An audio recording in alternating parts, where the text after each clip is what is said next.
ఇంకోవైపు ఆడుదాం ఆంధ్రలో కూడా స్కామ్ జరిగిందని చెప్పేసి కూడా అంటున్నారు. రేపు మాపు రోజాను కూడా అరెస్ట్ చేసే అవకాశం ఉందని కూడా వార్తలు వస్తున్నాయి. ఆడుదాం ఆంధ్రాలో అవినీతి జరిగిందా లేదా అనేది విచారణ సంస్థ తేల్చాలి. ఆడుదాం ఆంధ్రాలో అవినీతి జరుగున్నా జరగకపోయినా రోజా గారు ఈ కేసులకి ఈ సబ్జెక్ట్లో ఏమీ కాదు. అవినీతి జరిగిందా లేదా నాకు తెలియదు, అది విచారణ సంస్థలు తేల్చాలి. ఏమి జరుగున్నా రోజా గారిని ఈ విషయంలో ఏమి చేయలేరు. రీజన్ ఏంటంటే ఆడుదాం ఆంధ్ర రోజా గారు ఎప్పుడు తప్పు చేస్తారు? ఆమె మంత్రిత్వ శాఖలో తీసుకునే నిర్ణయాల్లో ఆమె పాత్రతో జరిగేదైనా తప్పులు జరుగుంటే ఆమె బాధ్యత. ఆమె మంత్రిత్వ శాఖలు ఏంటి? క్రీడలు, టూరిజం మినిస్టర్. ఆమె చాలా మంది దృష్టిలో ఏముంటుందంటే ఆడుదాం ఆంధ్ర అంటే క్రీడలే కదా, కాబట్టి క్రీడల శాఖ మంత్రి ఆమె, ఆనాటి శాప్ చైర్మన్ సిద్ధార్థ రెడ్డి. కాబట్టి క్రీడల శాఖలో ఆడుదాం ఆంధ్ర కాబట్టి దాంట్లో అవినీతి జరిగింది కాబట్టి ఇద్దరిని అరెస్ట్ చేసేస్తారు. ఇది వాళ్ళు చెప్తుంది. అది జరగదు.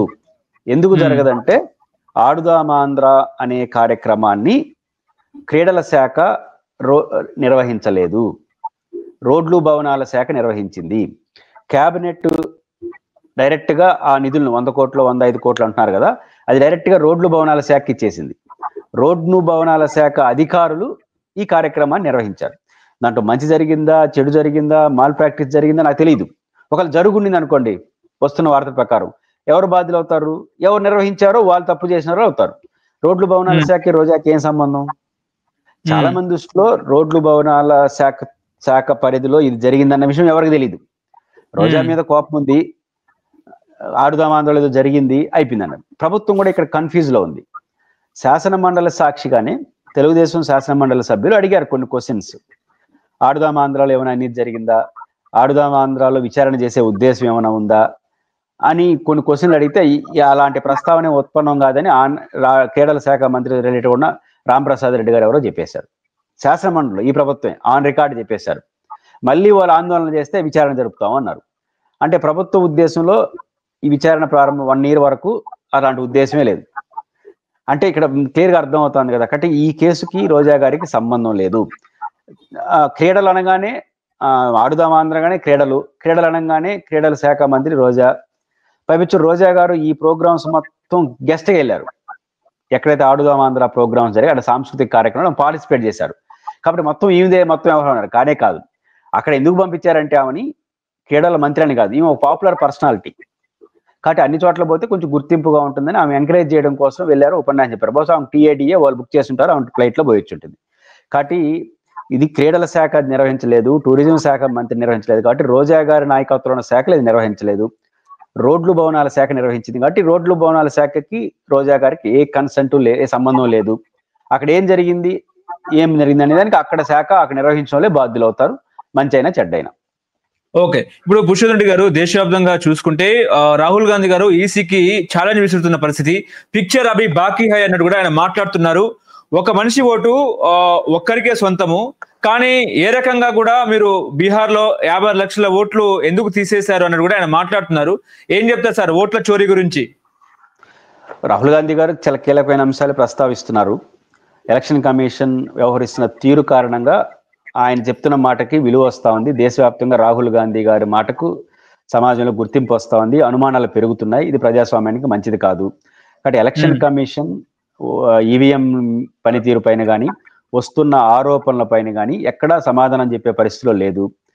ఫామ్ 20ని ఇన్ టైంలో పెట్టలేదు. 2 ఫామ్ 20లో పెట్టిన లెక్కలు కూడా తారుమారు కాకపోయినా ఒకదానికి అనుమానాలు వచ్చేట్టుగా ఉన్నాయి. అన్నిటికన్నా మించి మీరైనా నేనైనా ఓటు దేన్ని చూసి నిర్ధారణ చేసుకుంటాము, దేన్ని నిర్ధారణ ఉంటుంది, ఈవీ ఫ్యాడ్లు చూసి నిర్ధారణ చేసుకుంటాం. ఈవీ మెషిన్లో ఓటేస్తాం, ఈవీ ఫ్యాడ్లో గుర్తు కనపడుతుంది. ఇప్పుడు 40 రోజుల్లో ఉండాల్సినటువంటి సమాచారాన్ని 20 రోజుల్లోనే డిస్ట్రాయ్ చేసేసినారు. ఎందుకు చేయాల్సి వచ్చింది, ఏం బరువా? కాబట్టి ఎలక్షన్ కమిషన్ నడుస్తున్న తీరు, ఆరోపణలు వస్తున్నప్పుడు వాళ్ళు ఇచ్చే సమాధానం రాహుల్ గాంధీ పోరాటానికి బలాన్ని చేకూరుస్తున్నాయి. కాబట్టి రాహుల్ గాంధీ గారు పోరాటం ఎందుకు బలం చేకూరుస్తుంది? ఎలక్షన్ కమిషన్ పారదర్శకంగా చేయట్లేదు, మరియు ఆరోపణలు వచ్చినప్పుడు సమాధానాలు సరిగ్గా చెప్పట్లేదు. కాబట్టి ఎలక్షన్ కమిషన్ యొక్క వ్యవహార శైలి అనేది రాహుల్ గాంధీ గారి పోరాటానికి బలం చేకూరుస్తుంది. ఓకే, అంటే నిజంగా మహారాష్ట్ర గానీ, హర్యానా గానీ, మధ్యప్రదేశ్ లో ఎలక్షన్ కమిషన్ ట్యాంపరింగ్ చేసిందా ఈవీఎంలను, లేకపోతే దొంగ ఓట్లు క్రియేట్ చేసిందా, బీజేపీతో కుమ్మక్కయిందా అంటే ఏం చెప్తారు సార్? కుమ్మక్కయ్యారా లేదని ఎక్స్పర్ట్ చేర్చాలి, మనం కాదు. బేసిక్ గా అనుమానాలు వస్తున్నప్పుడు అనుమానాలు నివృత్తి చేయాలి. ఖచ్చితంగా మహారాష్ట్రలో అంతకుముందు జరిగిన 1 year క్రితం జరిగినటువంటి ఎలక్షన్లో, ఎంపీ ఎలక్షన్లో 2024 ఆ ప్రాంతంలో అనుకుంటాను, ఎలక్షన్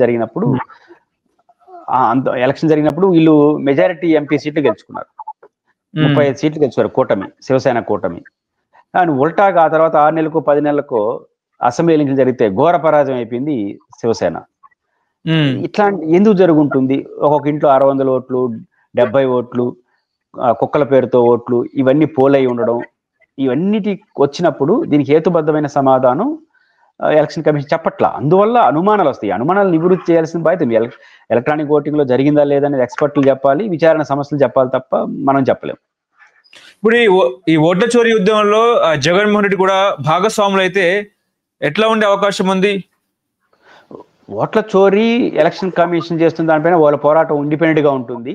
కాంగ్రెస్ తో అయితే ఆయన కలవడం అనే విషయం ఈ రోజు ప్రకటనతో తేటతెల్లమైంది. కానీ కాంగ్రెస్ తో కలిసి ఆయన ఆందోళన చేయడు, బట్ ఆయన పోరాటం ఆయన కొనసాగిస్తూ ఉంటాడు. వాళ్ళు చేయాల్సిన లీగల్ ఫైట్ కానీ, వాళ్ళు చేసిన ప్రజా పోరాటాలు వాళ్ళు ఇతరులతో కలుస్తారు తప్ప కాంగ్రెస్ తో కలిసి చేసే పరిస్థితి కనపట్లేదు.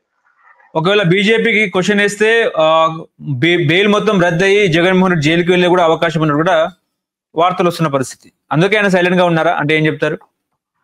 సైలెంట్ కొట్టి హర్యానాలో బీజేపీ గెలిస్తే ఎందుకు క్వశ్చన్ చేసినాడు ఎలక్షన్ కమిషన్ ని? మహారాష్ట్రలో బీజేపీ అయితే గెలిచింది, ఆడ క్వశ్చన్ ఎందుకు చేశాడు? కాబట్టి జైలుకో వాటికో భయపడిపోయే పరిస్థితి ఉండదు.